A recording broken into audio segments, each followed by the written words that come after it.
తొందరలోనే ఆవిడ పార్టీలో చేరి ఎమ్మెల్యే అవ్వాలనుకుంటున్నారు. అందుకే ప్రజాసేవ చేయాలి అనుకుంటున్నారు. ఆ ప్రజల మధ్య ఆ పార్టీ వాళ్ళొచ్చి వీడియో చూపిస్తే, ఎస్ నేను డబ్బున్నదాన్ని, అయినా పర్వాలేదు, నా కొడుకు ప్రేమించిన అమ్మాయికి ఇచ్చి తనకి పెళ్లి చేస్తాను అంటే అప్పుడు క్లాప్స్ కొట్టారు చూడు, నువ్వు చూడాల్సింది.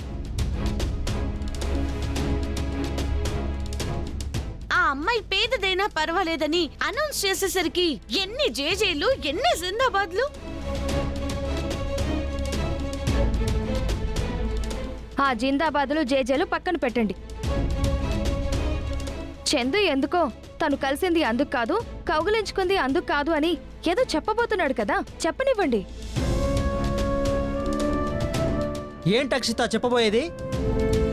నీకేమైనా పిచ్చా? మా మమ్మీ ఏమంటుందో అని భయపడి వాడు ఆగిపోతున్నాడు.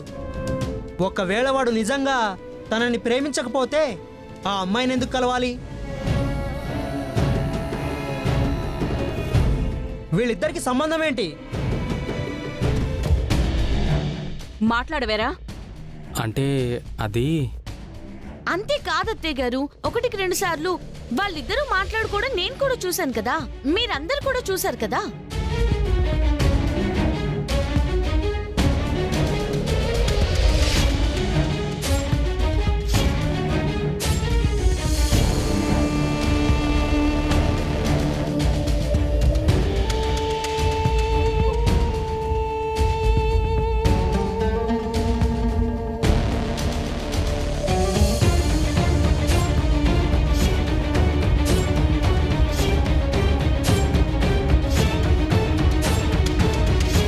చందు, నువ్వు లవ్ అంటూ చేస్తే మన స్టాండర్డ్కి తగ్గట్టుగా మన స్థాయి అమ్మాయిని ప్రేమిస్తావు అనుకున్నాను. సర్లే, నువ్వు ఎవరిని ప్రేమించలేదు కాబట్టి నా ఫ్రెండ్ కూతుర్నిచ్చి మన స్థాయికి తగ్గట్టుగా సంబంధం కుదిర్చాను.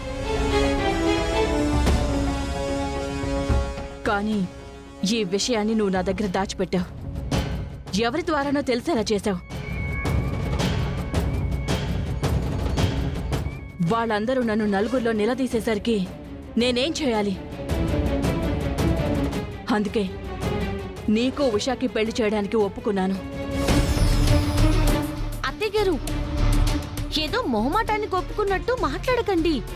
ఈ విషయం మీడియా వాళ్ళకి తెలిసిందంటే మళ్ళీ రచ్చ రచ్చ చేసేస్తారు. వీళ్ళిద్దరికి గనక పెళ్లి చేయలేదనుకోండి, ఎమ్మెల్యే టికెట్ కాదు కదా, కనీసం వార్డు కౌన్సిలర్ కూడా అవ్వలేరు మీరు. ఆయన ఎక్కడో ఉన్నాడులే, ఇక్కడ మాట్లాడింది ఆయనకిలా వినిపిస్తుంది అనుకుంటున్నారేమో. గోడలకు కూడా చెవులుంటాయి అత్తయ్య, తెలిసినా తెలిసిపోతుంది. అందుకే నోరు అదుపులో పెట్టుకుని మాట్లాడండి. అది మీ ఎమ్మెల్యే టికెట్కి మంచిదంటున్నాను. నేను కేవలం ఎమ్మెల్యే మాత్రమే కాదు, మినిస్టర్ని కూడా అవ్వాలి. అలా అవ్వాలంటే ఇప్పుడు వాళ్ళ పెళ్లి జరిపించాలి. నా నిర్ణయంలో ఎలాంటి మార్పు లేదు. ఖచ్చితంగా పెళ్లి జరిపిస్తాను. వీళ్ళిద్దరి పెళ్లి జరిపిస్తాను. అదేంటాంటీ, మరి మీ ఫ్రెండ్ కూతురికి మాట ఇచ్చారు కదా తన్ని కోడలు చేసుకుంటాను అని, మరి ఆ మాట సంగతి ఏంటి? అక్కడిచ్చింది కేవలం మాటే కదా, తూచంటాను.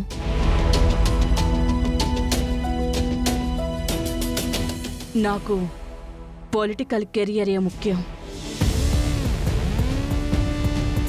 చందు, ఉషా, మీ ఇద్దరి పెళ్లి త్వరలోనే నేను చేస్తాను.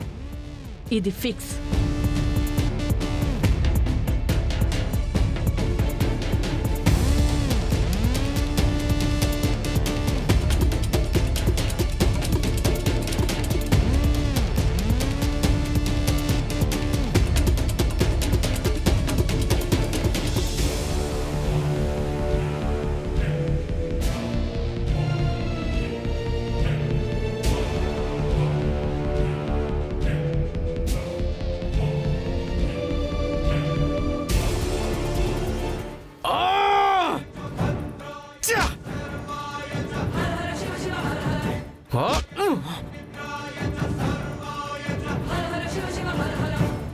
వదినా, అసలు ఏం జరుగుతోంది ఇంట్లో? మమ్మీ నాకు ఉషాకి పెళ్ళి అంటుందేంటి? మాట్లాడవేంటి వదినా? ఏం మాట్లాడాలో నాకు అర్థం కావట్లేదు చందు. ముందు మీడియా వాళ్ళు రావడం ఏంటి, ఆంటీనేమో ఆ పల్లవి రెచ్చగొట్టడం ఏంటి, ఆవిడ మీ ఇద్దరికి పెళ్లి చేస్తానని అనౌన్స్ చేయడం ఏంటి? అసలు మనం అనుకున్నదేంటి, ఇక్కడ జరుగుతుంది ఏంటి? అంతా అయోమయంగా ఉంది. నువ్వే ఇలా అంటే ఇప్పుడు నాకు దిక్కెవరు వదినా? ఏడుకొండలవాడ వెంకటరమణ గోవిందా గోవిందా. ఏ ఏంటి గోవిందా?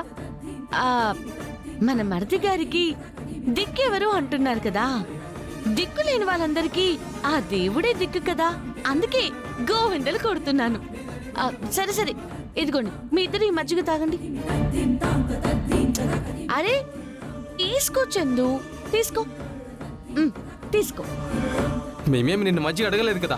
నన్ను అడగాల? నేనిచ్చిన ట్విస్ట్లకి మీ మత్తులు పోయి మీ బుర్రలు హీట్ ఎక్కిపోయి ఉంటాయి కదా, అందుకే చల్లబెడతారని చెప్పేసి చల్లగా ఈ మజ్జిగ తీసుకొచ్చాను. అసలేమనుకుంటున్నావే నువ్వు? నా మరిది చేసిన తప్పుని సరిదిద్దాలి అనుకుంటున్నాను. మోసపోయిన ఉషాకి న్యాయం చేయాలి అనుకుంటున్నాను. ఏ తప్పా?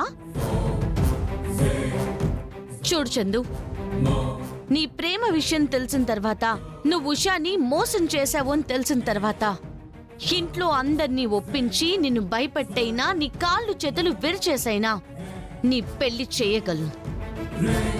కానీ అలా ఎందుకు చేయలేదో తెలుసా? నిజంగా ఉషాని మోసం చేసింది నువ్వు అని తెలిస్తే ఈ ఇంట్లో నీ పరిస్థితి చాలా దారుణంగా ఉంటుంది. ఆ పరిస్థితి నీకు రాకూడదని నేను వెయిట్ చేశాను. ఇప్పుడు అత్తయ్య గారు కూడా మీ ఇద్దరికి పెళ్లి చేస్తాను అని అనౌన్స్ చేశారు కాబట్టి ఇక్కడ నేను హ్యాపీ, అక్కడ ఉషా హ్యాపీ, ఇంకా నువ్వు కూడా హ్యాపీగా ఉండు. నేను హ్యాపీనా? తాతో హ్యాపీనా? పళ్ళు రాళ్ళు కొడతాను. మరెందుకు తనని ప్రేమించావు? ఆడపిల్లంటే ఆట వస్తువు అనుకున్నావా? అసలు దీన్ని కాదు చందు, నిన్ను అనాలి. భూషణ్ ఎందుకు బయటకు కలిసా? నేను కలవడం ఏంటి వదినా? తను పిలిస్తేనే, తను కలుద్దామంటేనే నేను వెళ్ళి కలిశాను. మీ ఇద్దరికి మైండ్ బ్లాక్ అయ్యే విషయం ఒకటి చెప్పనా? తను కలుద్దామంటే నువ్వు కలవలేదు. మీ ఇద్దరూ కలవాలని ప్లాన్ చేసిందే నేను.